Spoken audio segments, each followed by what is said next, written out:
안녕하세요. 반갑습니다. 이주환 교수입니다. 자, 카페에 질문 들어왔는데 되게 좋은 질문이고 이거는 영상 공유해서 유튜브에 올리겠습니다. 저희가 이제 공법경매사관학교, 공법중개사관학교가 공교롭게 8월 달에 개강했는데 이 영상 보시고 야, 나 좀 공부 좀 더 해보고 싶다. 이런 분들은 여기 나와 있는 전화번호로 교육상담 해주시기 바랍니다. 자, 경매 낙찰 시 농지와 산지의 원상회복 의무자가 의미가 궁금합니다. 자, 안녕하세요 교수님. 어느덧 무더운 한여름이 지나가고 있네요. 오랜만에 질문 드립니다. 법문을 보다가 궁금한 게 생겨서 질문 드려요. 공법 경매 수업 중에 항상 강조하신 불법 전용된 농지의 낙찰을 주의하라고 말씀하셨는데요. 불법 훼손된 농지를 낙찰받게 되면 잔금 납부 3개월 이내 원상회복 복구서를 제출해야 되고 이게 조금 잘못됐어요. 잔금 납부 후 3개월 내 원상회복 확인서를 제출해야 되고 이게 뭐냐면 처음에 농지증 낼 때부터 농지 훼손 복구 확인서를 내야 되고 3개월 이내에 원상회복 의무가 있어요. 이해되시죠? 그 원상회복을 하면 당의 공무원들이 직접 나서 조사를 해요. 이해되시죠? 그리고 이게 문제가 있다면 이제는 농지 처분 명령 쪽으로 넘어갈 수가 있는 거죠. 자, 근데 이제 하여튼 어쨌거나 뭐 3개월 이내 원상회복 해야 되는 게 이번에 개정 법률이 나온 얘기니까 그 기간은 정확히 썼습니다.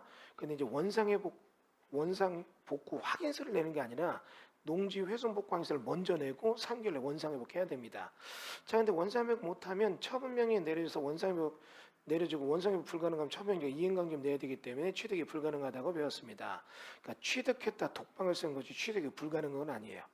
오히려 취득이 불가능하면 처음에 그냥 보증금 띄고 마는데. 예, 근데 이제 아무튼 농지법 42조를 보면 원상회복은 그 행위를 한 자라고 명시되어 있는데 농지를 낙찰받은 자는 그 행위를 직접적으로 한 자가 아닌데도 원상회복 의무가 있는 거지 궁금합니다. 여기서 딱 잘라서 얘기해 볼게요.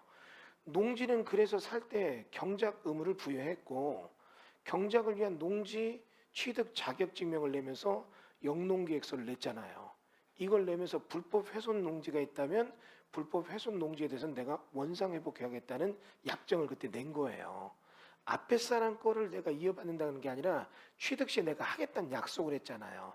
이걸로 접근하니까 이거는 정말 불법 훼손된 거 행위 한자한테 처분하라고 돼 있거든요.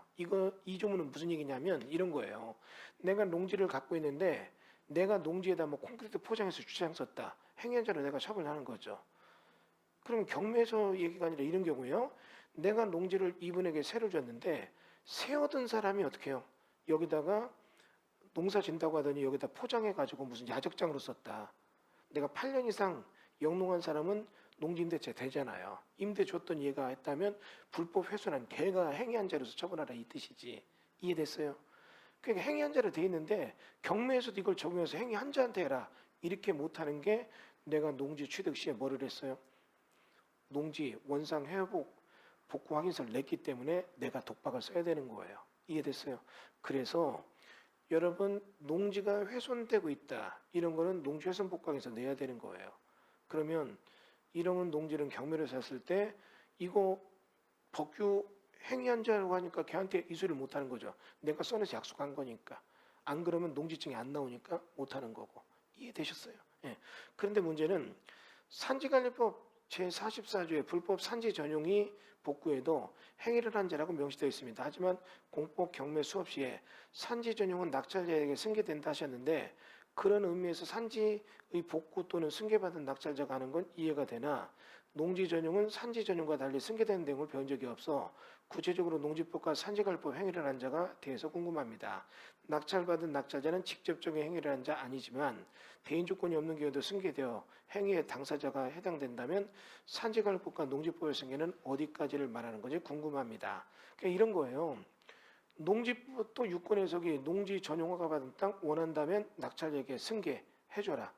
아니면 이 사람 원한다면 취소하라. 이렇게 돼 있거든요. 근데 이런 겁니다. 공사를 하고 있었다고요.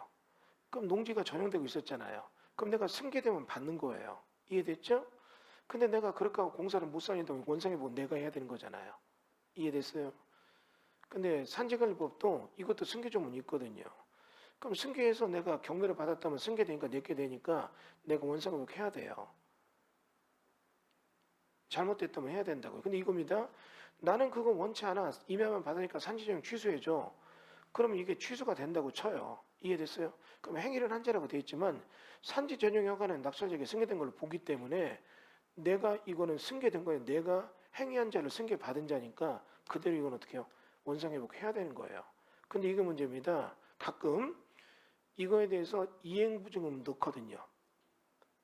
산지전용에 대해서 이행부증 너 이게 잘못되면 원상회복해라 나올 때 네가 원상회복 안 하면 이행증권 끄는 데서 원상회복 하니까 그럼 이행보증서 있으니까 그쪽에서 하는 거 아닙니까? 이 얘기하는데 여러분 이행보증서는 산지전용의 기간이 2년으로 처음에 계획됐다면 2년간만 보증 서는 거예요. 2년이 도과돼서 넘어갔다면 자동차 보험 끝난 거는 그 뒤에 사고 나는 거 책임 안 지는 거랑 똑같아요. 그럼 어떻게 해요? 낙찰자가 이거를 다 책임져야 되는 그런 논리가 나오는 거죠. 이해되셨어요? 그래서 여기 여러분 산지 전용, 농지 전용된 것들 이게 만약에 계속 갈 수 없고 공사가 승계돼서 완공됐다 이런 개념이 아니라 해피엔딩이 아니라 어때요? 아주 비극적인 스토리로 끝날 때가 있거든요. 승계는 됐는데 완공될 수 없는 여러 가지 원인이 있잖아요. 여기에 연결한 공장 설립 승인, 산지 전용 기간이 끝났을 때 연장에 대한 신고, 신고 가능자가 누군가 이런 변수가 막 생기면서 낙찰자가 이걸 이어갈 수가 없어요. 건축 허가 받은 땅인데 건축 허가가 취소돼 버렸다. 그럼 산지 전용도 같이 취소되거든요. 그러면 원상회복에 대한 개독박은 내가 다 쓰는 거예요. 이해되셨죠? 강의 중에 적절한 표현은 아니지만 딱 맞아요. 독박 중에 개독박이에요. 이해되시죠? 여러분 이렇게 됐을 때는 굉장한 경제적 손실까지도 있는 거예요. 더군다나 경매 감정은 임야인 상태보다 인허가 받고 공사하다 나오면 감정도 높아요.